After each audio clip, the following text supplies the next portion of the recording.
Bien, se supone que ahí está grabando. Bueno, el tema de la clase de hoy, lo que habíamos dejado, digamos, después de lo que vimos la clase pasada, que fue un poco ahí, historia escuela histórica del derecho, perdón, habíamos dejado para la clase de hoy realismo, que es la siguiente corriente que nosotros vamos a abordar, digamos, los puntos generales o las ideas más importantes de esta escuela, ¿no? Eh, Son todos temas bastante complejos que deberían, o que requerirían, mejor dicho, bastante más tiempo de clase y bastante más preparación, pero bueno, nosotros acá lo que hacemos es apenas un pequeño resumen como para que ustedes tengan algunas nociones generales de qué se tratan estos asuntos. Nosotros habíamos dicho la clase pasada, ¿se acuerdan cómo arrancó esto, no? La pregunta siempre es, ¿qué es el derecho? ¿No? Es decir, lo que se busca responder o lo que buscamos responder a través de todas estas teorías es la pregunta común, ¿qué es el derecho? Y esta cuestión de qué es el derecho, que tanto nos preocupa, tiene diferentes respuestas, varias respuestas según si uno adhiere a una escuela o a otra distinta, ¿no? Para los naturalistas el derecho es una cosa, para los historicistas el derecho es otra distinta, para los realistas el derecho es otra cosa distinta, y para los positivistas otra distinta, ¿no? Entonces, lo que estamos viendo ahora en estas clases que estamos teniendo son justamente las distintas respuestas que cada una de las escuelas da a la pregunta ¿qué es el derecho? Habíamos arrancado cuando hablamos de todo esto, una pequeña introducción histórica donde habíamos visto cómo se llegaba, cómo era el derecho a principios y a finales del siglo XIX, y habíamos visto que en el siglo XIX había un problema a resolver. ¿Cuál era el problema a resolver? Estructuras jurídicas sumamente fragmentadas por clases sociales, por territorios, etcétera, ¿no? Y que lo que se buscaba era la unificación de estos ordenamientos jurídicos bajo eh, un mismo Estado, ¿no? Es decir, un Estado-nación, lo que hoy conocemos como los modernos Estados-naciones, con un único derecho para todas las personas, igual, etcétera, etcétera, ¿no? Habíamos visto que ese era el problema a resolver. Y habíamos visto que existían dos grandes propuestas o dos grandes soluciones que era, por un lado, los naturalistas y por otro, el de la escuela histórica. Habíamos dicho que para los naturalistas la solución para esto era la aprobación de un código o de diferentes códigos según las ramas jurídicas, ¿no? Ustedes saben que hay diferentes códigos según la rama a la que estén estudiando, ¿no? Está el Código Civil, el Código Comercio, el Código del Proceso, el Código Penal, hay diferentes códigos, pero la idea de un código es que todas las normas que regulan una determinada materia se encuentren contenidas en un mismo cuerpo normativo, ¿no? Es decir, si uno quiere saber algo de derecho civil, va al Código Civil. Si uno quiere saber si algo es delito o no es delito, va al Código Penal, ¿no? Esa es, digamos, de alguna forma la gran idea que se esconde o que subyace, no se esconde tampoco, que subyace a la idea de código, es decir, todo perfectamente ordenado, con perfecta coherencia, sin contradicciones, sin diferentes fuentes, ¿no? Todo ahí ordenado y organizado dentro de un código. Van a ver cuando vean interpretación, integración y todas esas cosas, que lo vamos a ver después en el curso, van a ver todas esas ideas, ¿no? De que el derecho si es completo, si no es completo, si se integra, si existen lagunas, si no existen lagunas. Bueno, todo eso parte de la idea de un código único, ¿no? Es decir, que es coherente, que no tiene contradicciones, que regula absolutamente todas las posibilidades, ¿no? Esa es la solución naturalista que evidentemente es la que se impone en el derecho continental europeo, de la mano de Napoleón Bonaparte, nuestro viejo amigo, y que obviamente es la que vamos a adoptar nosotros acá en la República Oriental del Uruguay.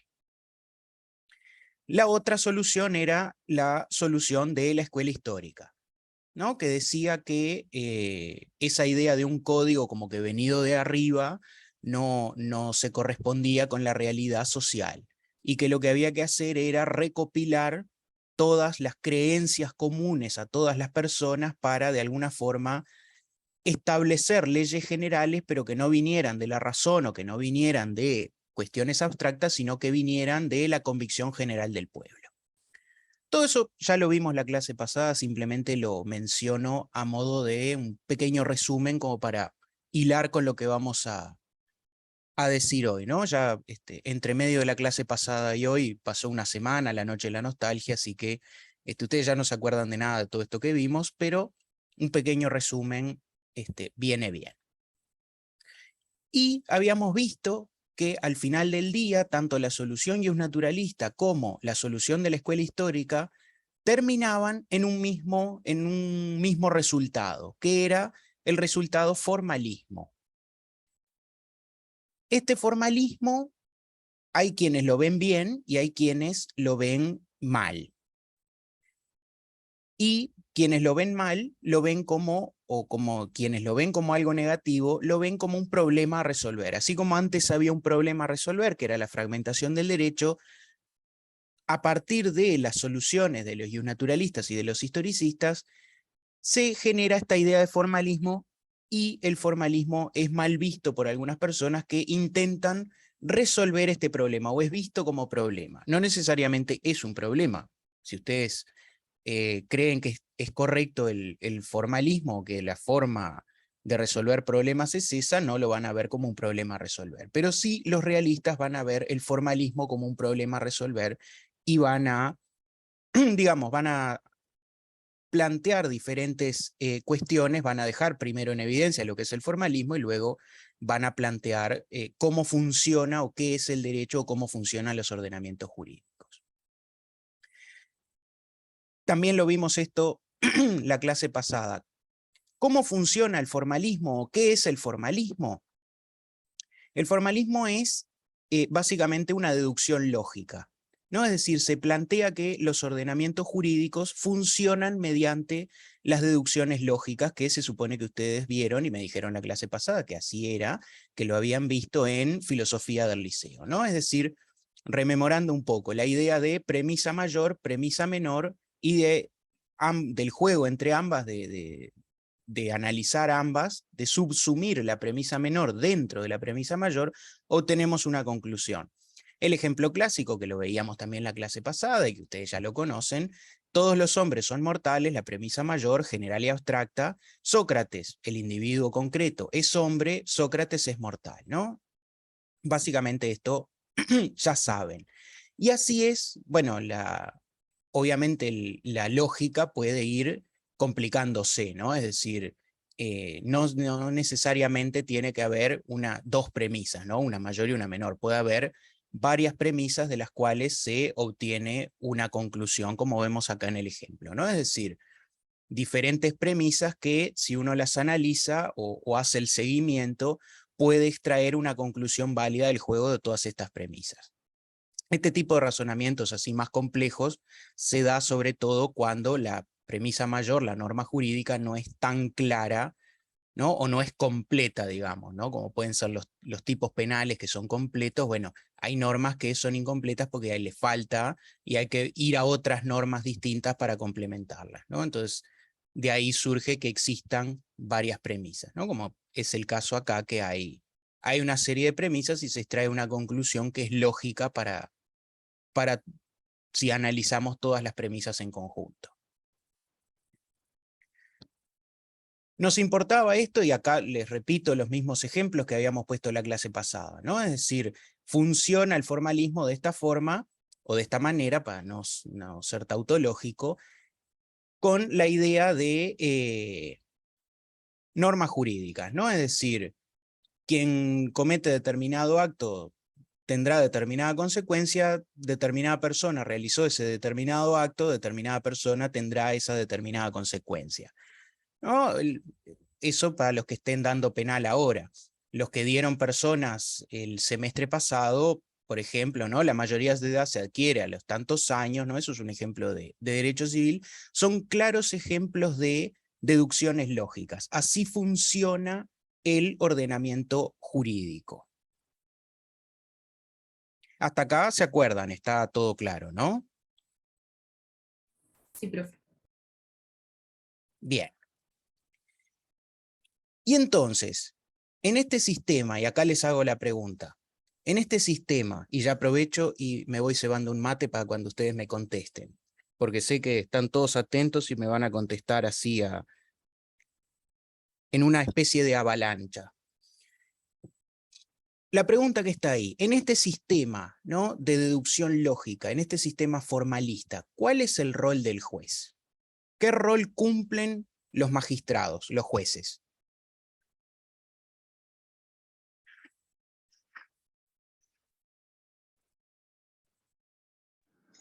Y dictar sentencia. Interpretarlo. Profesor, buen día. Sí, buen día. Yo entiendo de razonarlo que si el juez tiene que hacer esta deducción lógica es como que es medio autómata, porque no se puede salir de este razonamiento, de esta deducción lógica. Bien, me gustó eso, me gustó. A ver, ¿alguien más tiene levantada la mano? Sí, yo no, pone en práctica justamente eso, esa deducción que es lo que tiene que ser, digamos, son esos parámetros, tipo una cosa, otra cosa, e igual la conclusión. Tipo, es el encargado de llevar a cabo eso. Ajá, bien, es el encargado de llevar adelante la deducción, es como medio autómata. Acá Samira dice aplicar el derecho, la deducción, elaborar una conclusión en base a las premisas, interpretar la norma y dictar sentencia. Ahí va, más o menos, digamos. Bueno, acá Ramos ya la complica, interpretar el derecho, ya la complica todavía. ¿Por qué va a interpretar si es claro? Tiene una premisa mayor y una premisa menor. ¿Qué tiene que interpretar? ¿Por qué le busca la quinta pata al gato Ramos? Un poco es esta idea, Que ¿no? la premisa de Sí, la que parte sea válida, porque si no la conclusión no va a ser válida. no, Te sí, decía que tiene que obviamente. interpretar que la premisa de la que parte tiene que ser válida, si no puede Las llegar a premisas cualquier no tipo de son válidas, conclusión. las premisas son verdaderas en todo Ojo, no caso. habíamos dicho que, claro, eso mismo, que podían ser Verdadera. verdaderas. Ahí va, las premisas sí, que sean verdaderas, pero bueno, eso va en lo que es la prueba, ¿no? Es decir, eh, una premisa se tiene como verdadera cuando se ha probado suficientemente, ¿no? Es decir, quien alega una cosa la prueba y entonces se tiene como válido. Y la premisa mayor, que en este caso sería la norma jurídica, se tiene por válida porque se presume que es válida. Puede no ser, se presume que es real, puede no serlo porque, no sé, es un invento del abogado que se le ocurrió tirar un bolazo y dijo que existía una ley que en realidad no existía. Eso lo van a ver después cuando vean todo lo que es prueba y esas menudencias que los van a ver en derecho procesal, ¿no? Hablar de todos estos temas al principio de la Pequeñas carrera. menudencias. ¿Eh? Pequeñas menudencias nomás.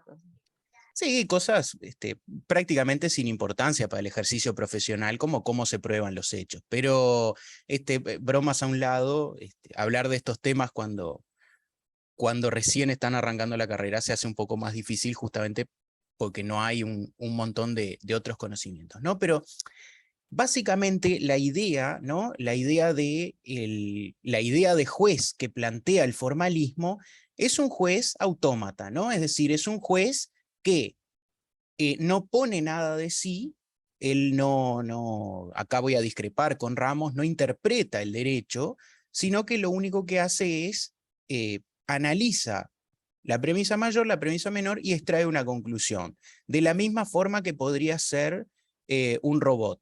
Es decir, es el juez autómata. El juez no importa sus convicciones políticas, morales, éticas, lo que fuera, porque lo único que él tiene que hacer es analizar unos hechos que a él se le dan, ¿no? A él se le dan unos hechos, se le dice fulano a tal hora hizo tal cosa, juez autómata. ¿No? Fulano realizó determinados hechos, hizo tal cosa, ¿no? A las 3 de la mañana se encontraba deambulando por tal calle en sentido tal, y al cruzarse con fulano de tal, no sé, extrajo un arma de fuego y le efectuó 3 disparos causándole la muerte. Bueno, esos son los hechos. Entonces, uno va al código o va a la legislación y ve que dice el quien con intención de matar diere muerte a otra persona será castigado con tanto. Bueno, el juez dice, bueno, ante estos hechos aplico esta consecuencia y más nada, ¿no? Es decir, esa es la idea formalista del derecho, que además es, básicamente, me atrevo a decir, aunque no tengo evidencia al respecto, que es la idea que la mayoría, o por lo menos el 95% de ustedes tienen de cómo funcionan los ordenamientos jurídicos, ¿no? Me imagino que es la idea que un poco traen del primer semestre y de Vescovo y del liceo. Como que los ordenamientos jurídicos funcionan de esta manera, ¿no? Es decir, hechos, leyes, sentencias. Una especie de este sistema. ¿Es así o no es así? Así de sencillo. Así de sencillo. Bueno, entonces vamos a complicarles un poco la vida, porque lo tienen muy fácil, Vidal. La verdad que lo tienen muy fácil. Vamos entonces a introducir a este autor, que es el que nosotros les dejamos, un pequeño trabajo que está subido en la plataforma EVA para que ustedes lo lean, ¿no? Siguiendo nosotros las enseñanzas de Savigny, les recomendamos siempre que vayan a las fuentes originales y lean a los autores originales. Les dejamos este pequeño trabajito donde Holmes habla un poco de todo este tipo de cosas. ¿Quién fue este hombre, Oliver Wendell Holmes?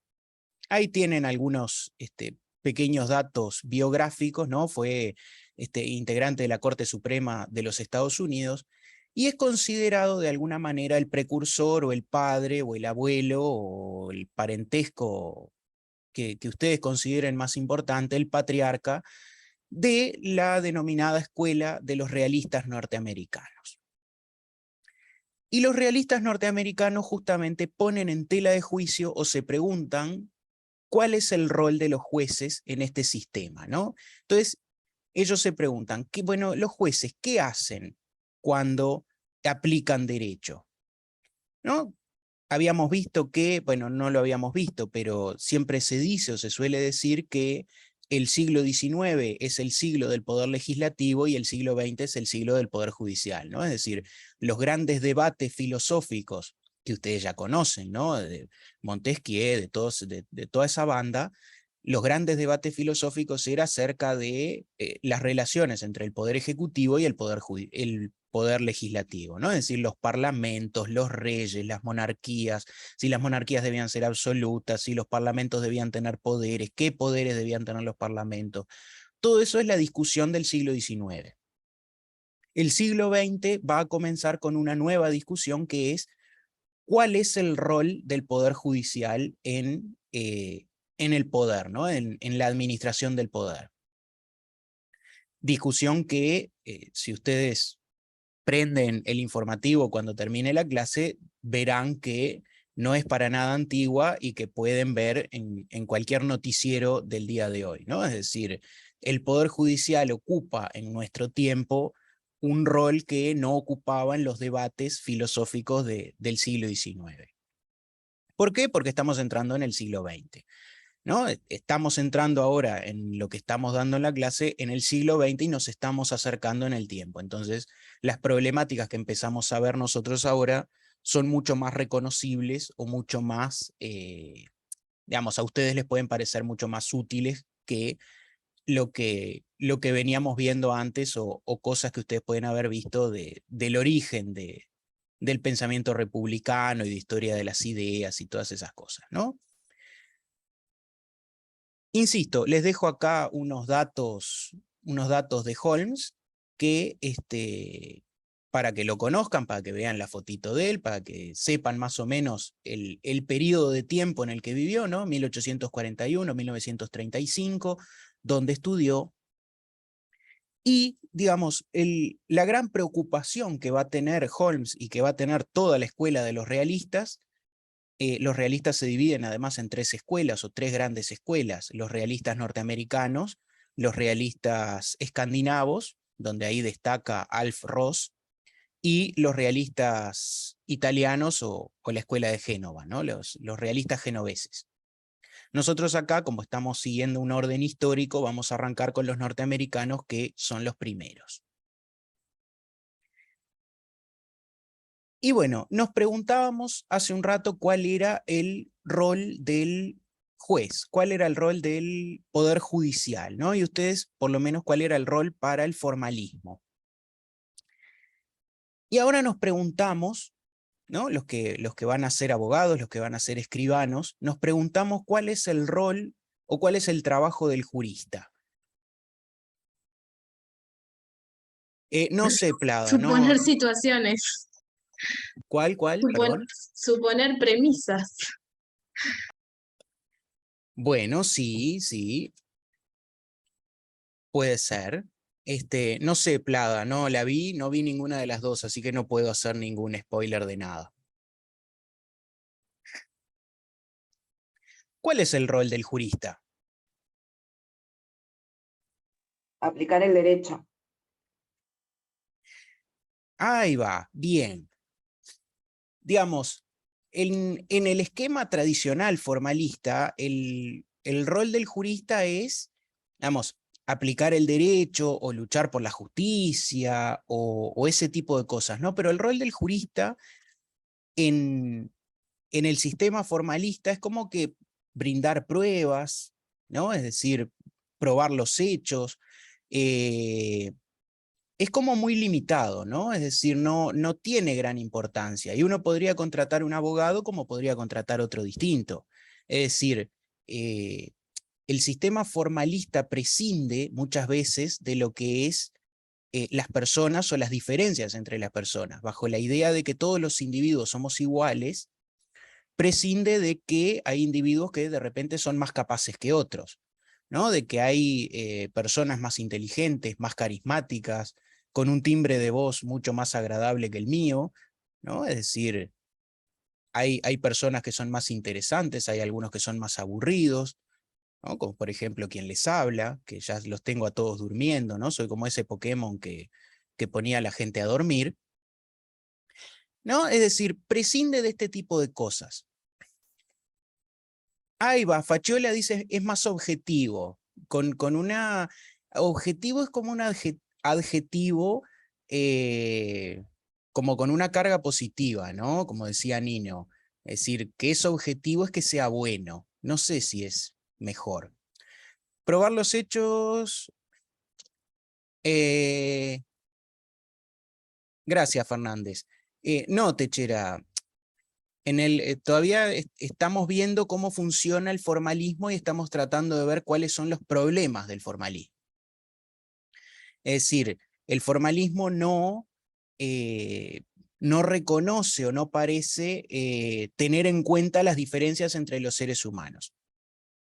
Y la pregunta que yo les hacía la clase pasada y que ustedes ahí un poco más se coparon, ¿funciona de esta manera el derecho? Es decir, ¿funciona de la forma premisa mayor, premisa menor? ¿Funciona así el derecho en términos generales? Yo entiendo que no, profe. Bien, por la forma en que está hecha la pregunta, la respuesta es no. Ahora, la cuestión es por qué el no. Ramos dice para nada, Almestro dice que cero. No sé, Profe, sí. por ejemplo, ¿no? Si prescinde de las personas, me pongo a pensar en una audiencia donde hay un testigo, por ejemplo, si no se viera lo que tiene que ver con la persona o lo subjetivo, ¿para qué irían los testigos a explicar o a exponer algo? Se supone que ahí se está viendo lo personal. Bueno, el testigo tiene que ir básicamente porque, o sea, no se había descubierto las grabaciones de voz cuando se inventó todo el procedimiento judicial, o sea, la única forma de escucharlo era que fuera y hablara. Creo que es más un motivo histórico que otra cosa. Pero digamos, creo que habíamos puesto el ejemplo la clase pasada de, en el caso de hurto, ¿no? Sí, Ramos. Justamente eso iba a decir, que sí, si bien hay una norma jurídica, que la situación que el juez va a evaluar tiene que ver si encuadra en esa norma o no encuadra, también, como decíamos, hay atenuantes, agravantes, depende en qué rama del derecho estemos trabajando. En este caso tú pusiste un caso penal, pero puede ser un caso laboral, cada uno tiene sus particularidades y el derecho no se Sí, aplica de las mismas formas, estando en una situación o en otra. sí, pero yo iba por otro lado en realidad, porque usted me habla de las agravantes y las atenuantes. Claro, ustedes no han dado penal tampoco, pero las atenuantes y las agravantes de última forman parte del ordenamiento jurídico. Entonces, analizar si existen o no existen forma parte también del pensamiento formalista, o silogismo se le llama, ¿no? A la deducción esa se le llama silogismo.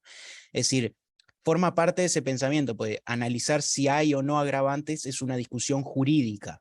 A lo que apuntan los realistas, o lo que vamos a ver a continuación, es otra cosa que no va por el carril de lo jurídico. Sí, Vidal.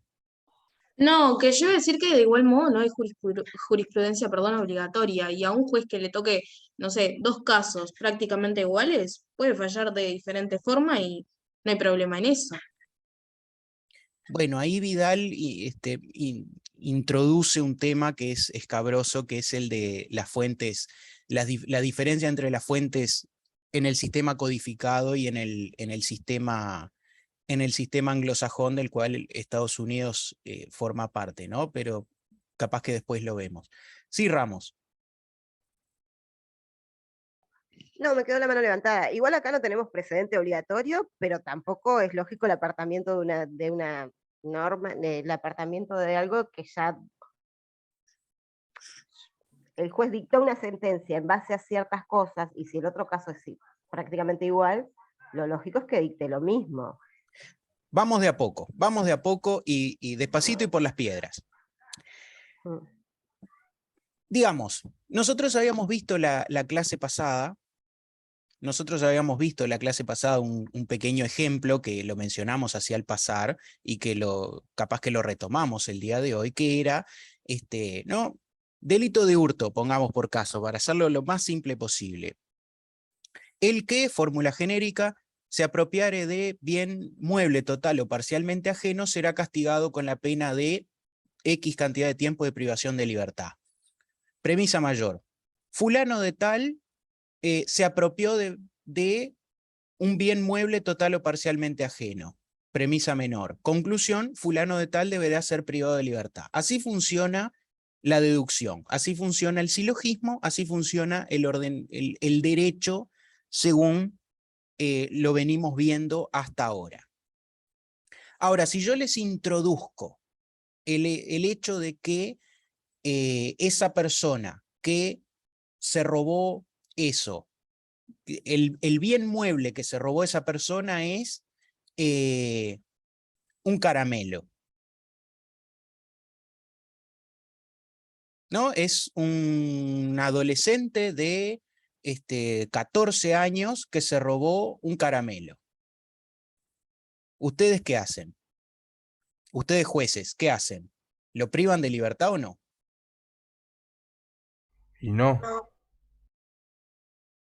No, ¿y por qué no? ¿Basado en qué? Y capaz que es su primer hurto, eso también. Bueno, pero que no tenga antecedentes no es una causa de exclusión, porque yo voy, mato al kiosquero de abajo y digo, ay, no, yo no tenía antecedentes y voy preso igual. Ah, pero ahí entra el código de la niñez y adolescencia también, aparte del código penal, y la responsabilidad de los padres, demás, porque es menor, tiene 14. Y No, también y la es un proporcionalidad, caramelo. tipo, con el delito y la pena, ¿no? De Tipo, a por uno, dar de un a uno. caramelo no vas a privar de libertad a alguien. ¿Por qué no? El Código Penal dice que se tiene que Bueno, está, privar de pero no libertad. sé.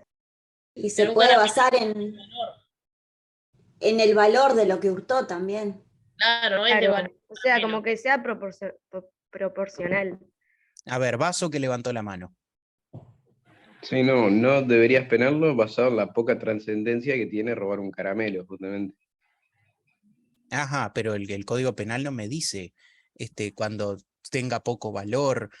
Claro, desde el punto de vista meramente lógico, sí sería penable. Ese sería el problema justamente del formalismo.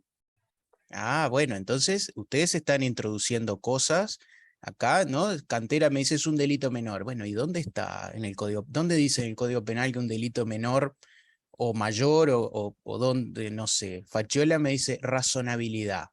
Bueno, es razonable. Ahora, es razonable porque es un caramelo y vale, no sé, 10 pesos. Pero ¿y si fuera, no sé, un colet? Ah, ¿Y si pero fuera un litro de leche? el derecho penal lo que vemos, cuando recién vemos derecho penal, es que es de última ratio, justamente, ¿no? Sí, ¿y? Y que primero se va a tratar de arreglar esa conducta a través de otras ramas del derecho. Por eso yo hablaba, por ejemplo, de la responsabilidad de los padres, que también se habla bastante en cuanto a eso, de qué dice el Código de la Niñez y Adolescencia también. Fenómeno. El Código Penal dice que quien se apropiare de bien mueble total o parcialmente ajeno será castigado, sea de última, de primera, de mediana ratio, de lo que sea. Sí, Techera. No, profe, que en realidad lo que dice la compañera Samira creo que no es así. Tipo, última ratio es que deja tipo las penas más graves, los crímenes más graves, de eso se encarga el derecho penal. Pero no es que se busca otra solución. Si se incumple el código penal, hay un castigo penal, no hay un castigo de otra rama. Pero por eso en el código penal se deja lo más grave. Claro, sí, depende las corrientes, todo eso ustedes lo están viendo en penal, no voy a ser yo quien me meta en ese terreno que es todavía más escabroso que el de la teoría del derecho, pero digamos, es como dice usted, Techera, o me parece que va más rumbeado por lo que dice usted. No, pero digamos, acá López, por ejemplo, dice, hasta el juez capaz que robó un caramelo cuando era niño. A ver, lo que les digo acá no es que resolvamos el caso de el que se robó un caramelo. Lo que les digo acá es, el juez o ustedes, cuando tienen que analizar un caso concreto, no utilizan el sistema formalista. Nosotros creemos o queremos creer o estamos convencidos de que el derecho funciona, como nosotros decimos, el formalismo, premisa mayor, premisa menor, pero en realidad nosotros siempre estamos incluyendo algún tipo de prejuicio o siempre estamos incluyendo algún tipo de convicción propia, ¿no? Es decir, siempre hay alguna cosa que nosotros le estamos agregando. Y si nosotros partimos de esta base y partimos de la base de que el formalismo es simplemente la pantalla o la imagen que nosotros damos de cómo funciona el ordenamiento jurídico, pero hay una serie de cosas que están por detrás. Entonces, ¿cuál es el trabajo del jurista? ¿Cuál es el trabajo del abogado? ¿Cuál es el trabajo del escribano? Según esta corriente, según la corriente realista. No es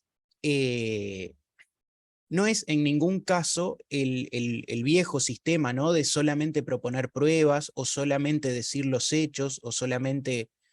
Faciola, ¿quería decir algo? Sí, en realidad pensándolo así, si no aplicamos el silogismo puramente, lo que estamos haciendo, lo que deben hacer es aplicarlo al caso concreto.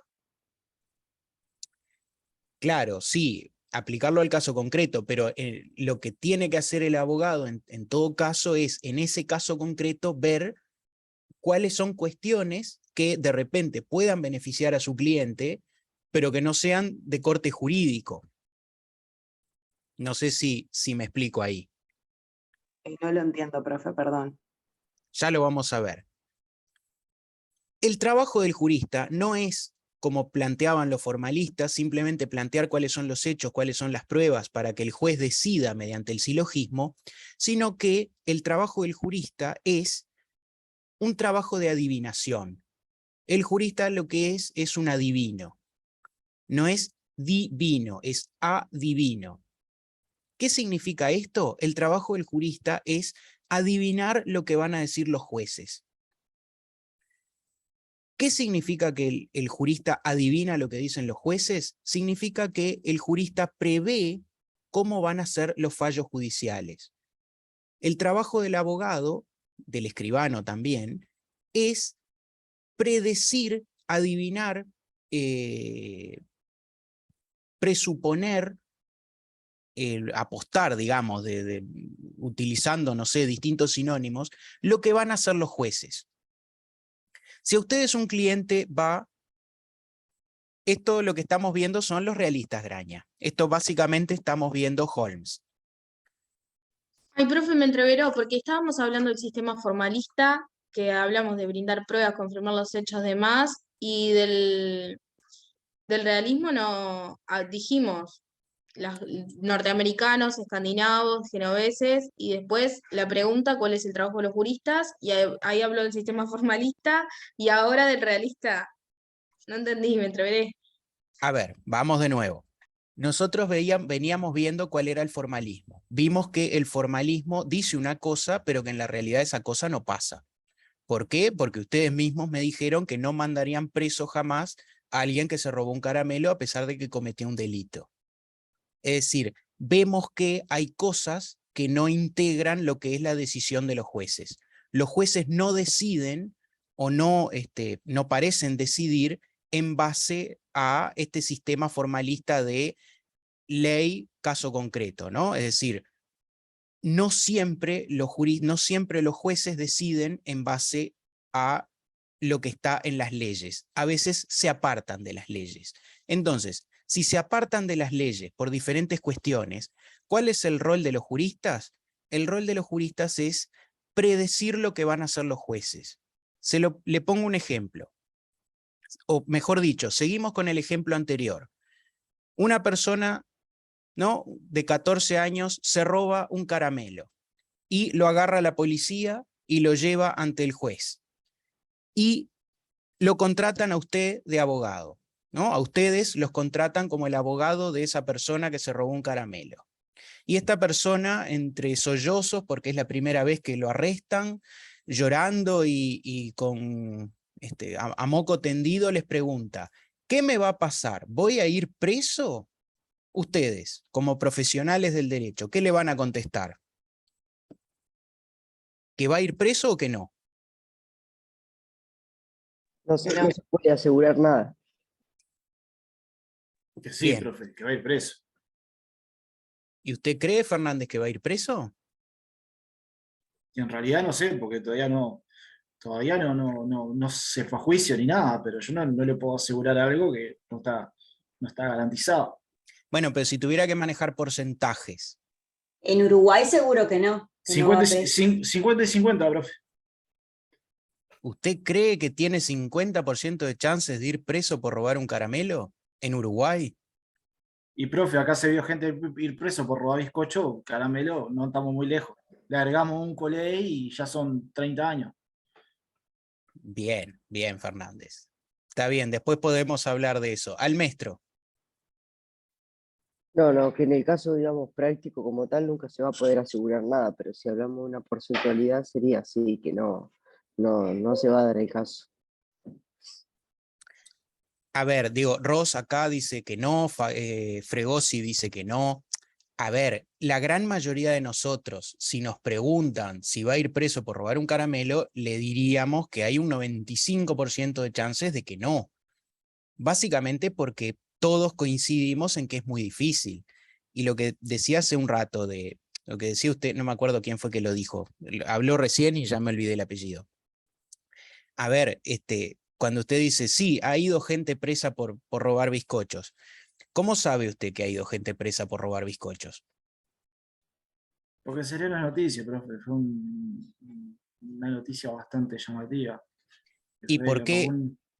Y le redoblo la apuesta a Fernández, ¿por qué fue llamativa la noticia?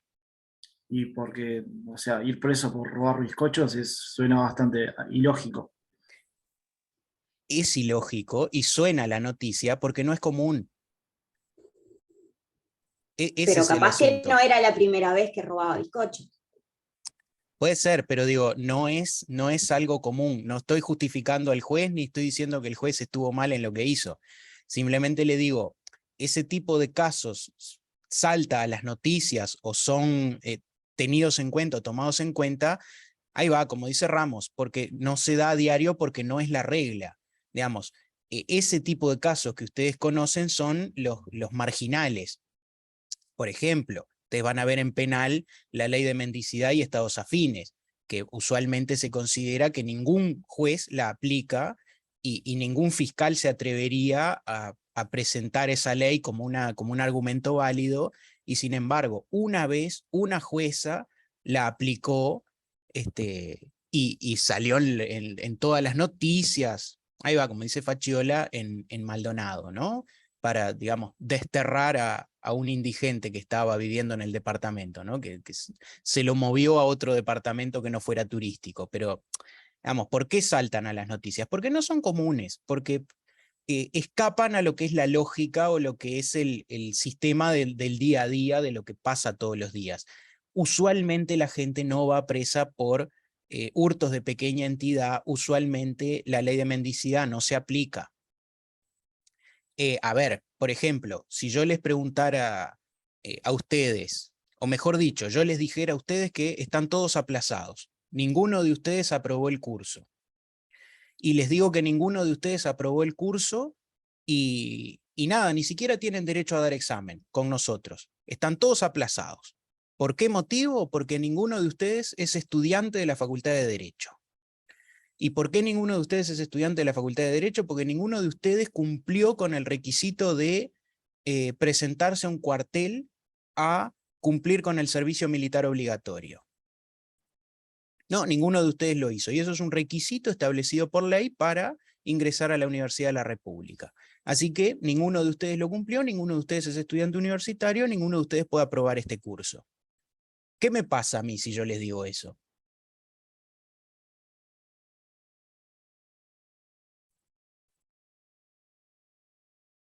Lo vamos a denunciar, profe. ¿Verdad que sí, Facchiola? ¿Y qué me van a hacer las autoridades? Me van a hacer un sumario y me van a echar porque estoy loco. Pero y sin embargo la ley dice que es así. La ley dice que para poder ser estudiante universitario tienen que cumplir con ese requisito, pero es una ley que nadie aplica. Es decir, el rol del jurista, para los realistas norteamericanos, el rol de los juristas es predecir lo que los tribunales van a hacer. Y esto es clave, y es clave entender que no es el sistema formalista el que se aplica, porque si ustedes logran entender que el formalismo no se aplica o que el formalismo tiene esas carencias de valoración por parte de los jueces, valoración por parte de los abogados, es decir, que los jueces no solamente se fijan en las normas y en los hechos, sino que se fijan en las personas, si es un hombre, si es una mujer, si es blanco, si es afrodescendiente, si es asiático, si es mayor de edad, menor de edad, la edad que tenga, si es rubio, si es morocho, la educación, todo ese tipo de cosas que es propio de las personas y que no está contenido en los ordenamientos jurídicos, forman parte de la decisión de los jueces.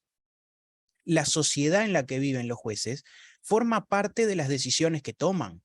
Entonces, el trabajo del jurista para los realistas norteamericanos es el de predecir qué es lo que van a hacer los jueces. Es decir, ven un caso concreto o un cliente les lleva un caso concreto y lo que ellos tienen que hacer es predecir, bueno, en esta circunstancia, ¿qué va a hacer el juez? ¿El juez va a condenar o no va a condenar? Pero esta predicción no la hacen basados en lo que dice el ordenamiento jurídico, en lo que dice el Código Penal, en lo que dice el Código Civil. La hacen basados en quiénes son los jueces, la sociedad en la que viven, los prejuicios que pueden llegar a tener. Ese es el trabajo o ese es el rol de los juristas. Sí, Petrone. No, que justamente Pelles en Introducción al Derecho Penal, cuando das los segmentos del sistema penal, justamente te dice que en la parte de los jueces también pertenecen a una cierta clase, los jueces también tienen cierta ideología, mismo las normas jurídicas, detrás de cada norma jurídica hay una ideología, que para eso tenemos materias que estudiamos, eso mismo, o sea, intentamos encontrar el sentido detrás de la norma.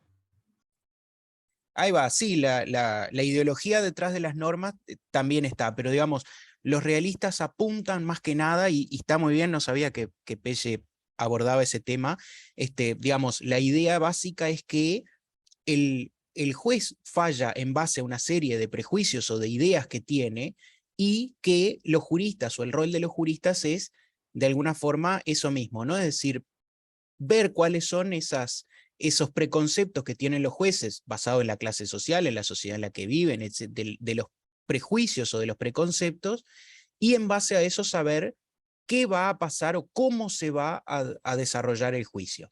Fernández. Haciendo mención a todo esto, ¿no? Trayendo un poco un comentario de cómo también la ficción se apega a la realidad, recordando que en la imagen anterior teníamos a Saul Goodman, y estaba el personaje también dentro de la serie, la abogada Kim Wexler, que es una abogada que actuaba de oficio, y antes de presentarse ante el juez, siempre a las personas que iba a defender, medio las maquillaba. Elegía el juez, elegía la vestimenta, elegía el traje que se iba a poner para generar una apariencia cómoda ante el juez que iba a juzgar y obtener una condena más flexible, ¿verdad? Claro, en el sistema norteamericano o en lo que es, como son los juicios en Estados Unidos, que son más de carácter oral, que son por jurado, ¿no? Que tienen una serie de peculiaridades, estas cosas son más visibles o quedan más de manifiesto de lo que es en nuestros sistemas, pero no significa que esto se dé en Estados Unidos y que no se dé en el Uruguay. Yo recuerdo una jueza, no voy a decir el nombre, porque además ocupa los estrados más altos de la judicatura uruguaya, que una vez me decía, hace muchísimos años, me decía cómo le molestaba que fueran a pedirle pensión alimenticia a las señoras que estaban peinadas y con las uñas hechas y con esto y lo otro, y bueno, eso forma parte de alguna forma también de lo que ve, que no es parte del ordenamiento jurídico, es decir, ve cómo está la persona vestida y dice, y vos me venís a pedir pensión, debes ganar más que yo. Va por ese lado todo esto, ¿no? Sí, Pertuso. Profesor, si me permite, yo señalé un fragmento acá en el material que ustedes colgaron, y decía que si se quería conocer el derecho y nada más, teníamos que mirar el problema con los ojos de un mal hombre. Ahí va, eso lo vamos a ver a continuación. Deme un segundito, que ya estoy en eso. Una pequeña precisión, antes de pasar a lo que dice Pertuso. Una pequeña precisión. Usualmente esto se habla de los abogados, ¿no? Y los que están haciendo ahora notariado se están dando la cabeza contra la mesa diciendo, ¿y a mí para qué me sirve todo esto que estoy viendo? Todo esto de lo que están hablando no me sirve absolutamente para nada. Yo lo único que quiero hacer es contratos de compraventa y nada de esto, de lo que están hablando, me interesa. Y no es verdad. A los que hagan notariado, también el rol del escribano es de alguna forma adivinar lo que van a hacer, o predecir, mejor dicho, lo que van a hacer los jueces y lo que van a hacer otros juristas distintos. Porque cuando ustedes aprendan una serie de fórmulas jurídicas que van a tener que poner en los escritos, lo que están haciendo es prediciendo una serie de diferentes circunstancias que puedan llegar a darse y cómo pueden fallar los jueces en base a esas circunstancias. Cuando ustedes ponen una cláusula que dice que ante el incumplimiento pasará tal cosa o ante tal situación pasará tal otra, lo que están haciendo también es predecir y decir, bueno, va a pasar esto o puede llegar a pasar esto, ¿cómo va a terminar fallando un juez si yo pongo esta cláusula? ¿O cómo va a afectar a un negocio jurídico si pongo determinada otra cláusula? Simplemente esa pequeña precisión para los que hacen notariado, que a veces se sienten como un poco excluidos y dicen, ¿y a mí todo esto qué me importa? Fachiola. Sí, lo que quería era comentar para bajarlo un poco a lo que pasa hoy en nuestro país, que no es solamente en Estados Unidos y donde hay tribunales colegiados de repente, lo que pasó con el juez Recarey, ¿no? Y ahí es bien que el jurista ve qué es lo que va a fallar cada uno de los jueces, porque justamente se presentó el amparo para interrumpir la vacunación en niños, cuando se supo que el juez Recarey iba a estar en la feria judicial y se presentó en la semana que él iba a estar. Es decir, que es todo el tiempo que se aplica esto. Incluso, por ejemplo, cuando presentas un recurso de amparo, por ejemplo, y sabes que el juez no lo da, hay abogados que esperan y lo vuelven a presentar, o sea, todo el tiempo se hace esto. Bueno, primero, sí, esto se hace todo el tiempo. Eso en primer lugar, sí, Faciola, tiene razón. Segundo, no me consta, no sé usted cuáles son las fuentes, a mí no me consta porque no lo sé, no lo leí, ni conozco a nadie que estuviera en ese caso, no me consta que esa haya sido la estrategia de los abogados de esperar a que este magistrado estuviera digamos, en esa sede para presentarlo justo en ese momento. No me consta. Tampoco me extrañaría si fuera así, porque aparentemente, y esto también marca un poco, ¿no? Cuando salió esta sentencia que fue por lo menos llamativa, ¿no? Porque un montón de gente dijo, qué cosa tan extraña esto, o sea, se aparta de lo que nosotros creeríamos que los jueces van a fallar usualmente. Lo que hicieron muchos medios de prensa y muchos periodistas fue indagar en lo que había sido el comportamiento del juez durante una serie de años, ¿no? Que dijeron, bueno, le preguntaron a otros abogados que decían que no usaba tapaboca, que no se había dado si se había o no se había dado las vacunas.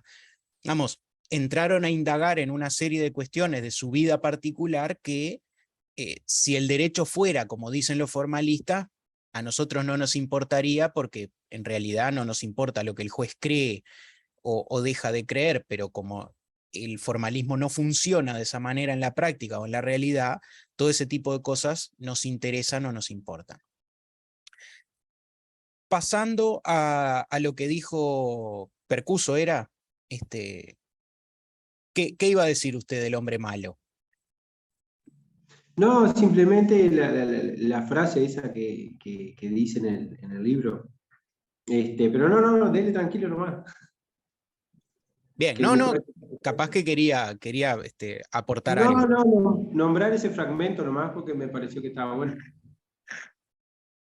Y está bueno, de hecho. ¿Qué significa lo que adelantaba Percuso y que tenemos acá? La mirada del hombre malo. ¿Qué es la mirada del hombre malo? ¿En qué consiste la mirada del hombre malo? El jurista, dice Holmes, debe mirar el derecho como lo hace el hombre malo. ¿Quién es el hombre malo? ¿O por qué el jurista debe mirar el derecho como lo haría el hombre malo? El hombre malo obviamente es una categoría abstracta, no significa que sea malvado o que sea diabólico. El hombre malo es la persona a quien no le importa el derecho. Es decir, ustedes invierten una gran cantidad de tiempo en estudiar normas jurídicas, en estudiar los códigos, y van a tener durante los cursos que sigan a continuación de van a hablar de el origen de la donación, si la donación es un contrato, si la donación es un acto, si la naturaleza jurídica de la hipoteca, la naturaleza jurídica y las obligaciones del pacto comisorio. ¿No? Todo ese tipo de cosas ustedes las van a estudiar y se van a romper la cabeza estudiándolas, y a ustedes les va a parecer temas de lo más interesante. ¿La donación modal es un contrato oneroso o es un contrato gratuito? Bueno, el código dice que es un contrato gratuito. Gamarra dice que habiendo una contraprestación jamás podría considerarse a la donación como un contrato gratuito. En realidad Gamarra dice que es oneroso, ¿no? Toda esa discusión, y ustedes van a leer que hay discusiones eternas sobre un montón de temas distintos, ¿no? Yo qué sé, a ver, ¿qué otra discusión hay en materia jurídica? Bueno, el nacimiento de la personalidad. La personalidad nace con la concepción, ¿no? Todos esos temas que ustedes vienen estudiando y que ustedes leen y se apasionan estudiando esos temas, ¿no? Les apasiona y después van y debaten con sus amigos y dicen, ay, ¿esto será o no será? Eso les importa a ustedes. Les hago un spoiler de la vida. Eso les importa a ustedes y les importa al profesor que los está evaluando en derecho de familia, en derecho penal, en derecho de las obligaciones. No le importa a más nadie. A nadie le importa si la donación modal es un contrato oneroso o gratuito. La mirada del hombre malo es la mirada que tiene que tener el abogado o que tiene que tener el jurista sobre el derecho y su aplicación, que es la mirada de quien no le importa el derecho, sino que lo que le importa son las consecuencias. Y esto es lo que les van a preguntar sus clientes el día de mañana cuando ustedes ejerzan. Les van a preguntar, doctor o licenciado en el caso de ustedes, licenciado, si hago tal cosa, ¿voy preso? Y la respuesta que ustedes le tienen que dar es sí o no. Después, si la teoría del delito es que el delito es una acción típica, antijurídica y culpable, y que la atipicidad y la legítima defensa se introduce dentro de la culpabilidad, todo eso son discusiones de los penalistas, que a su cliente no le importa. Lo que le importa es saber si va preso o no. Esa es la mirada del hombre malo. ¿Queda clara?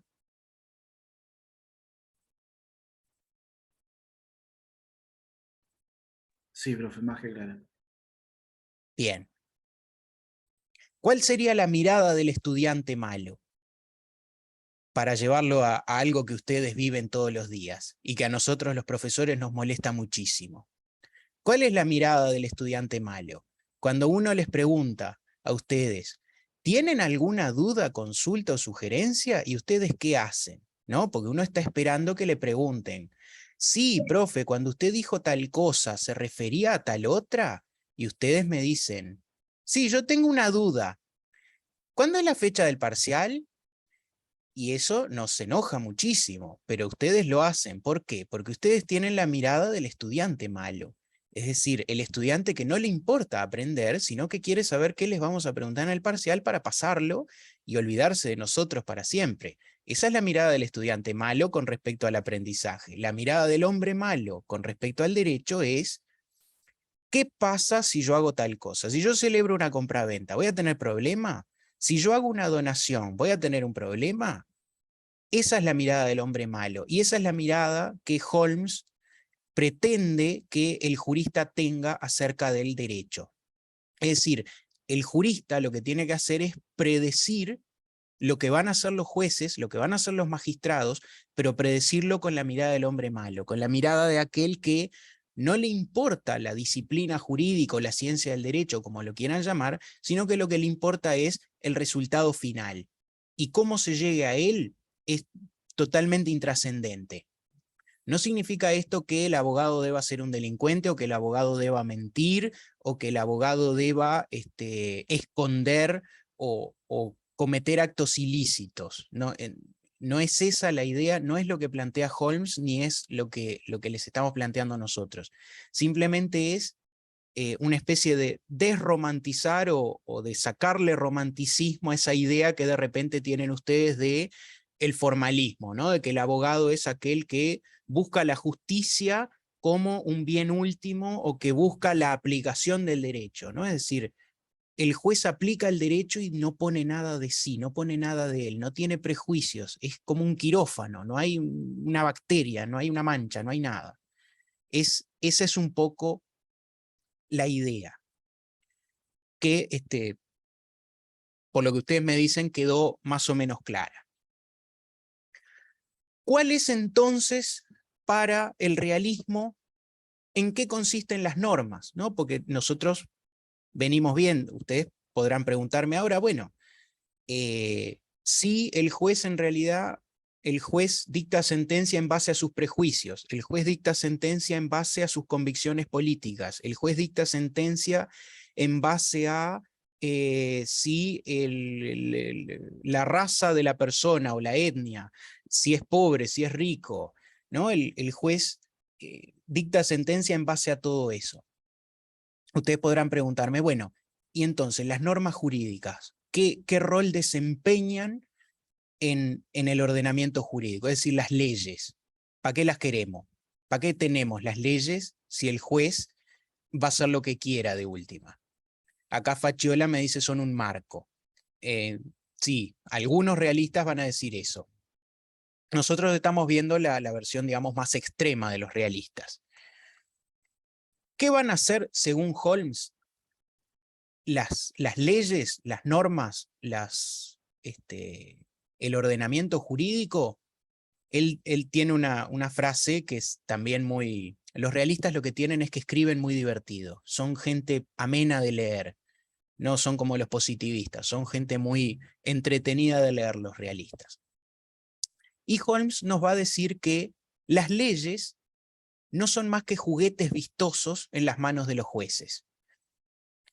¿Por qué nos dice Holmes que las leyes no son más que juguetes vistosos en las manos de los jueces? Porque las leyes única y exclusivamente cumplen el rol de justificar las decisiones de los jueces. ¿Cómo funciona, según los realistas, la toma de decisiones judiciales? Primero, el juez, o quien sea la autoridad llamada a decidir un caso, va a tomar una opinión, va a resolver. Lo primero que va a hacer, va a resolver, ¿no? Este es culpable, este es inocente, por poner un caso penal. O fulano debe pagar y fulano debe cobrar, por poner un caso civil. Y lo que va a hacer es, va a seguir todo el juicio, va a escuchar a las partes, y al final de todo, lo único que va a hacer es, basado en esa decisión que ya tomó, utilizar las leyes como argumentos. ¿Para qué? Para darle la imagen o la idea de que en realidad la decisión que tomó, la tomó en base al ordenamiento jurídico y no en base a lo que a él le parecía. ¿Se entiende esta idea? Profe, ¿puede repetir? ¿Cómo no? Digamos, la pregunta es ¿qué rol tienen las normas o qué rol cumplen las leyes si los jueces hacen lo que a ellos se les antoja? Y lo que dice Holmes es que las leyes no son más que juguetes vistosos en manos de los jueces. ¿Por qué? Porque los jueces lo que van a hacer es tomar una decisión, van a tomar una decisión en base a sus prejuicios, a sus conceptos, a sus ideas, a la imagen que tenga, cómo va vestido la persona, van a tomar una decisión. Y lo que van a hacer es justificarse mediante el uso de leyes. O sea, las leyes cumplen un rol de justificación. No son el motivo en el que se basa el juez. Pongamos por caso. Una persona va, el mismo caso de que se robó un caramelo, va ante el juez y el juez va a decir, ¿sabe qué? No lo privo de libertad, no lo condeno por delito de hurto. Pero el juez no va a decir, en ningún caso, ningún juez va a decir, ¿sabe qué? Yo no lo condeno por delito de hurto porque a mí no se me canta, porque me parece que no corresponde por una pavada de estas mandar a alguien preso. El juez en su sentencia lo que va a decir es que en base a el artículo 72 de la Constitución que introduce derechos, está el derecho a equivocarse y que esto no constituye un delito de hurto, sino una equivocación propia de aquellas personas que no tienen antecedentes penales, tal como indica las atenuantes generales del Código Penal en el artículo tanto y tanto y tanto. Y va a armar toda una argumentación que está basada en normas, pero que de alguna forma, en realidad todas esas normas que se mencionan, no son el verdadero sustento, no son el verdadero motivo por el cual el juez toma una resolución. Es decir, las normas o las leyes son excusas que el juez pone. En realidad el juez quiere decir otra cosa, pero no la puede decir porque no está bien visto. Entonces lo que dice es que basó su decisión en leyes. Dice Pérez, pero no está lejos de la realidad, eso me parece. La sociedad actúa así también en base a prejuicios. Sí, sin duda. Lo que tienen los realistas, primero, es que escriben muy, muy entretenido, con lo cual se ganan muchos adeptos, porque son divertidos de leer. En segundo lugar, dan cuenta de una serie de fenómenos o digamos, relatan una serie de fenómenos con los cuales uno puede identificarse, ¿no? Es decir, son cosas que tienen sentido, digamos. Entonces, los realistas como que consiguen un poco adeptos en base a esa cuestión de que las cosas que dicen tienen sentido, ¿no? Es decir, nosotros pensamos, la sociedad funciona de esta manera. Bien, le quedó claro a Facchiola. ¿Los demás les quedó más o menos claro cómo es, qué rol cumplen las leyes para los realistas? Sí, profe. Sí, profe, quedó claro. Bien. Digamos, esto igual lo leen en el trabajo ese que está subido de Holmes, ahí está bastante claro. ¿Cuál es el problema de digamos, cuál es el problema que plantea esta visión de las normas? Es decir, ¿cuál es el problema que plantea que los jueces dicten normas para los casos concretos, ¿no? Y esto, ustedes por lo general, capaz que acá tendríamos que dedicarnos a hablar un poquito pero no nos queda demasiado tiempo tampoco, de cómo funciona el sistema norteamericano y por qué todas estas cosas que parecen tan ajenas a lo nuestro en realidad tienen asidero en lo que es los sistemas de derecho continental. Pero bueno, vamos por partes y a ver hasta dónde llegamos. ¿Cuál es el problema con el planteo de los realistas o con el planteo de que los jueces, digamos, dictan normas para el caso concreto o que los jueces crean derecho para el caso concreto, que plantea o que se plantea como una crítica a los realistas? Es una paradoja temporal, por ponerle un nombre rimbombante para que a ustedes les llame la atención y sigan conmigo los siguientes minutos. El problema que se presenta en el realismo es una paradoja temporal. ¿Cuál es la paradoja temporal? Ustedes saben que normalmente en los sistemas jurídicos, primero hay una norma, luego ocurre un hecho, luego ese hecho es llevado a juicio y luego hay una sentencia. Es decir, la norma siempre es anterior al hecho, ¿no? Es decir, primero se establece que una actividad es delictiva, alguien desarrolla esa actividad, alguien comete un delito, ¿no? La irretroactividad, el principio de irretroactividad de la ley penal, es decir, no se puede aplicar una ley posterior a hechos anteriores. El problema es que los realistas dicen que los jueces crean derecho cuando dictan una sentencia, ¿no? Es decir, cuando ellos toman una resolución o adoptan una resolución, están creando una norma allí donde no la había. Y eso obviamente presenta un problema porque si la sentencia lo que hace es crear derecho, obviamente la sentencia es posterior al hecho, entonces ahí habría un problema de retroactividad. Es decir, la norma creada por el juez para juzgar un hecho anterior sería retroactiva. Y en base a los principios generales, digamos, no podría haber retroactividad de las leyes, sobre todo en materia penal, pero en materia civil de alguna forma también, ¿no? Entonces, esto es un problema, o esto es una crítica que se le hace, sobre todo desde el positivismo, desde el justnaturalismo, son críticas que se le hace a los realistas, ¿no? Porque, digamos, de alguna forma ellos plantean que la norma no existe con anterioridad, sino que existe cuando se crea y se aplica al caso concreto. ¿Por qué? Porque los jueces no aplican derecho, sino que fallan en base a lo que se les ocurre, lo que se les antoja, creando una norma para cada caso concreto. Esto es un problema, digamos, que se le achaca al realismo y que, bueno, que tendrá... También se le puede achacar al justnaturalismo este mismo problema. Una pequeña precisión antes de terminar la clase de hoy.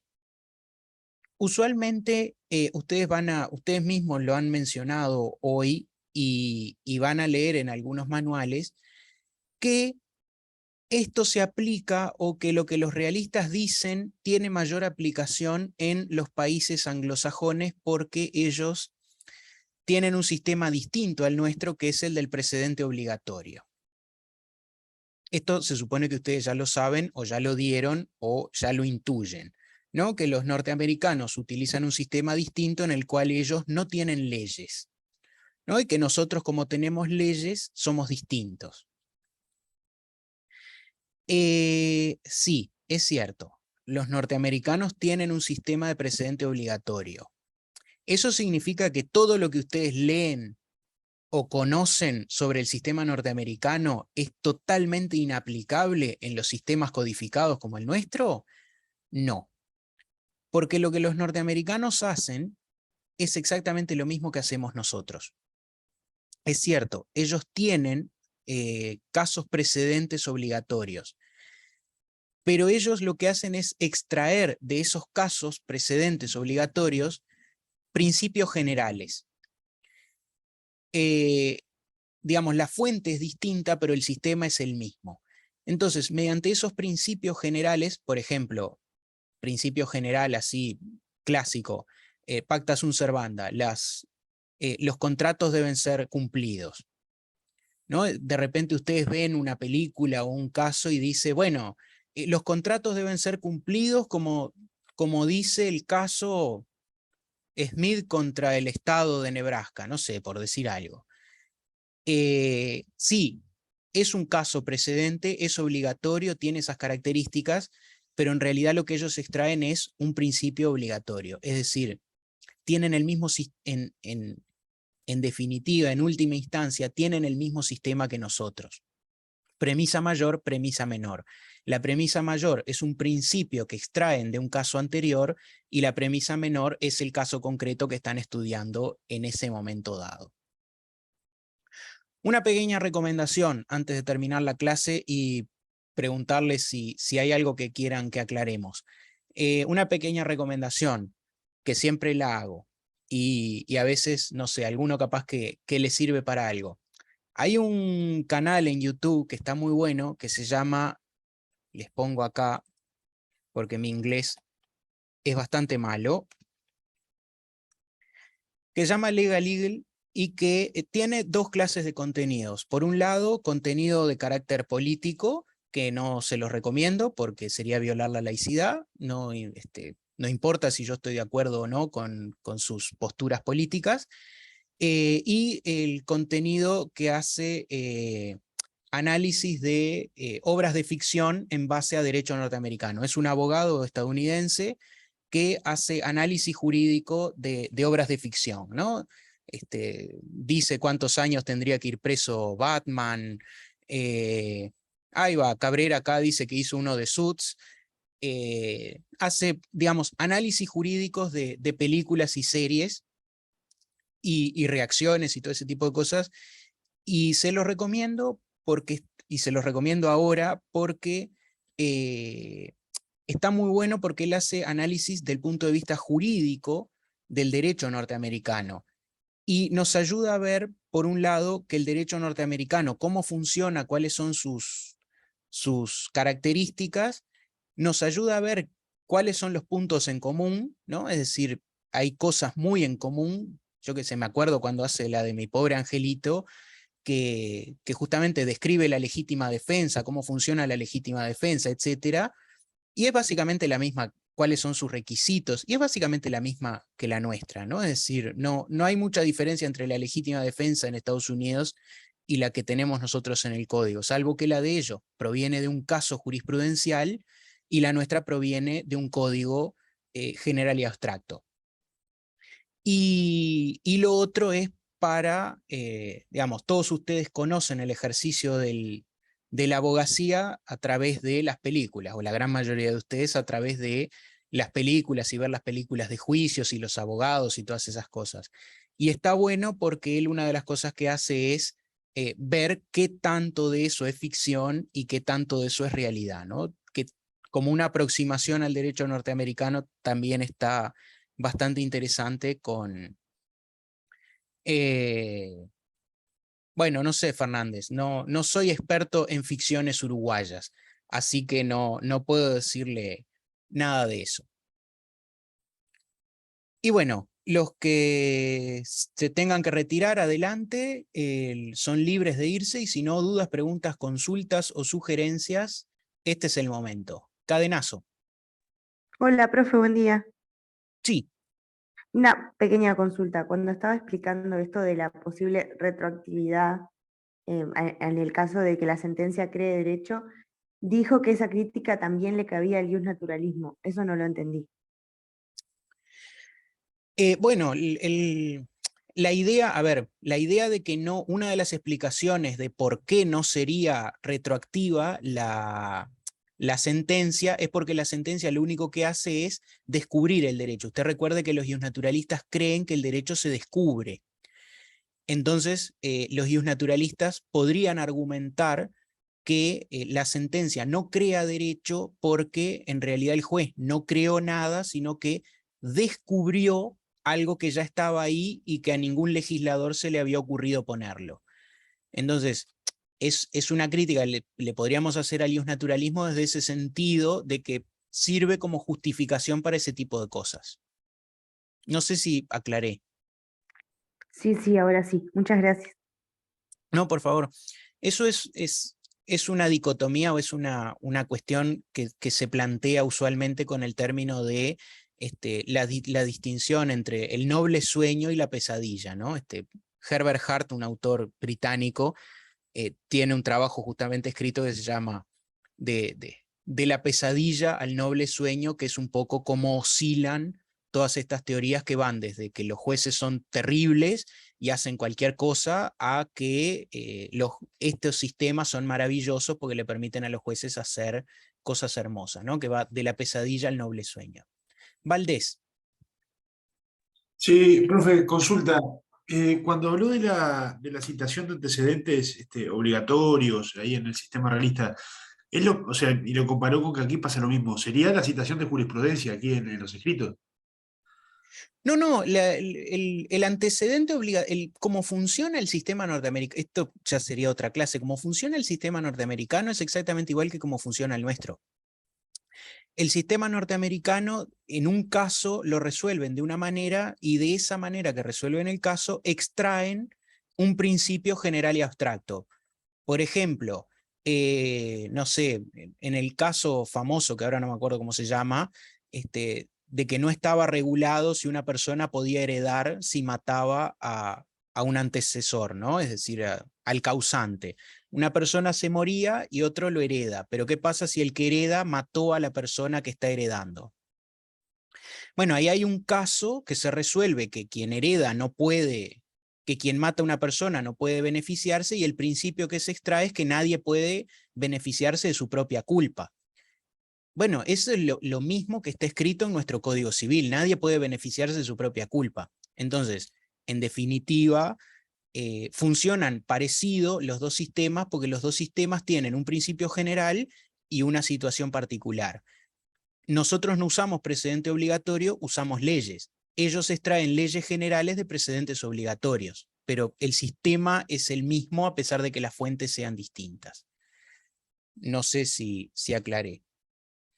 Sí, gracias, profe. No, por nada. ¿García tiene una pregunta o...? Bien, nos vemos el jueves. Chao, hasta el jueves. Muchas gracias, hasta el jueves. Chao, nos vemos. Chao, gracias.